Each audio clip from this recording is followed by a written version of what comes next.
Despois de transcurridos 10 meses do actual mandato, seguimos a esperar un proxecto definitivo e os rumores e as especulacións aumentan a intranquilidade dos placeiros e usuarios.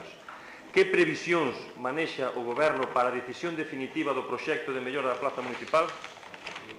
Fálase de capitalizar texto personal, pero que non é así. De feito, na última viaxe a Madrid non fun eu só, é dicir, acompañoume, como xa dixen antes, o concelleiro delegado o responsable de contratación e máis o propio secretario xeral do Concello. A nosa preocupación, eu creo que debe ser a preocupación de todos, é que o mercado municipal sexa unha realidade. Están requeridos diversas dúbidas á empresa Mercasa e esperemos que en breve se nos dé unha resposta que permita que sexa coñecida, que sexa debatida polo conxunto da corporación. Eu comparto o criterio de que un proxecto como o mercado municipal é un proxecto do conxunto da corporación, non é nin do alcalde, nin do grupo de goberno siquera, é de todos. Por tanto, cando teñamos os elementos de xuicio en riba da mesa, ahora estamos falando de hipóteses, pero non hai ningún documento para debatir. Cando teñamos, non hai ninguna dúbida, é que falaremos en profundidade para buscar a mellor alternativa posible.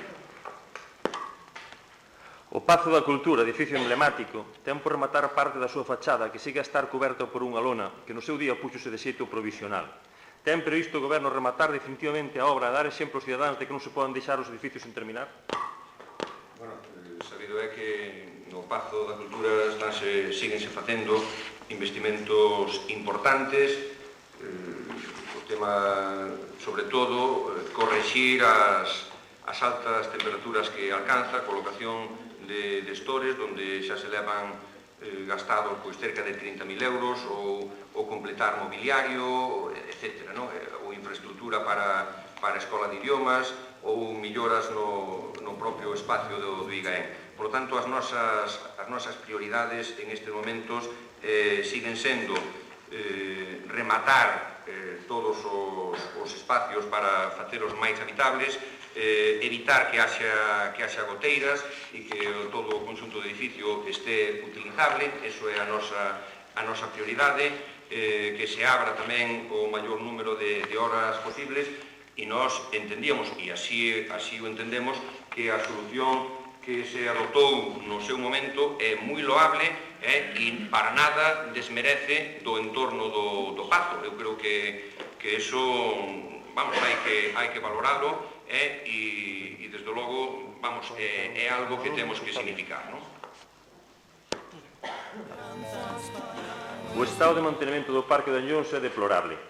Xogos estragados, bancos e papeleiras rotos, etc. É lamentable que un goberno que en 5 anos non ten creado nin un metro de parque público non faga sequera as labores de mantenimento dos existentes. Cando ten pensado o goberno arranxar o mobiliario aos xogos do Parque de Anllóns? Antes, cando se falaba de Raza, falábase do Parque de Raza, onde en unha colaboración ca Dirección Xeral de Turismo se invertiron 60.000 euros.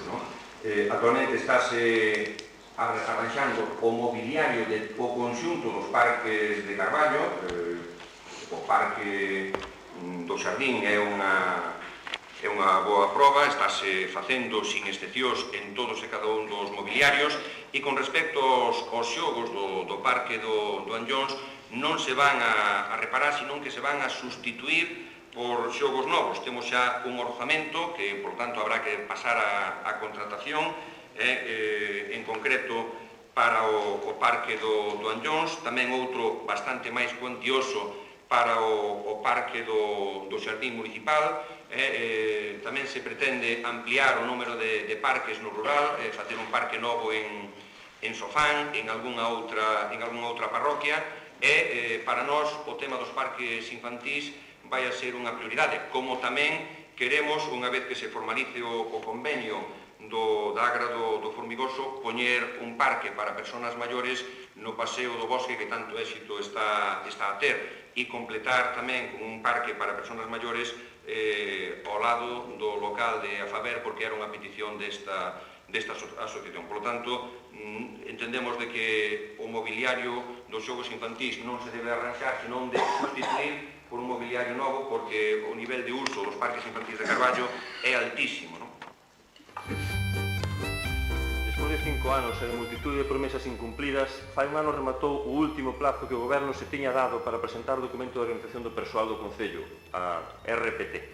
Vencidos todos os plazos, ten o Goberno unha data definitiva de presentación da RPT do Concello de Carballo? O concelleiro delegado dará a resposta. A valoración de postos de traballo está moi avanzada e con toda a seguridade en breve podemos presentar aos traballadores este documento para consensuar.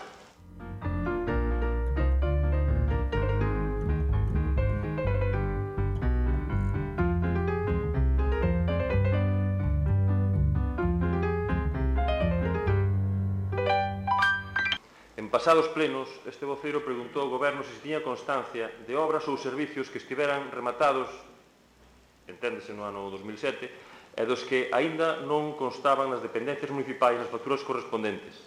E tamén se sabían de existencia de traballos rematados pendentes de pago que non estiveran incluídos na relación de facturas presentadas ao reconhecemento extrajudicial de créditos. Na Xunta de Goberno do 17 de marzo e posteriores teñense pagado facturas que correspondían a traballos feitos en xullo, agosto, setembro e outubro de 2007, dos que non se dou conta nas respostas do Goberno nin se incluíron no reconhecemento extrajudicial. Evidentemente, o Goberno enganou a este grupo. Rogamos ao alcalde que explique por que non se dixo a verdade sobre este asunto. Rogamos que explique se coñecía a existencia destes traballos pendentes de pago polo Concello e se sabe a razón de por que traballos realizados en xullo ou agosto non se facturaran hasta febreiro de 2008. Cando se debatiu o reconhecemento extrajudicial non puiden asistir ao pleno por unha viaxe a Bruselas para falar de fondos europeos. Por tanto, eu non sei cando sería que eu explique por que non se dixo a verdade sobre este asunto, que si é certo é que o reconhecemento extrajudicial de este ano está en uns parámetros moi razonables. En anos anteriores e con posterioridade a procesos electorais tiñase moi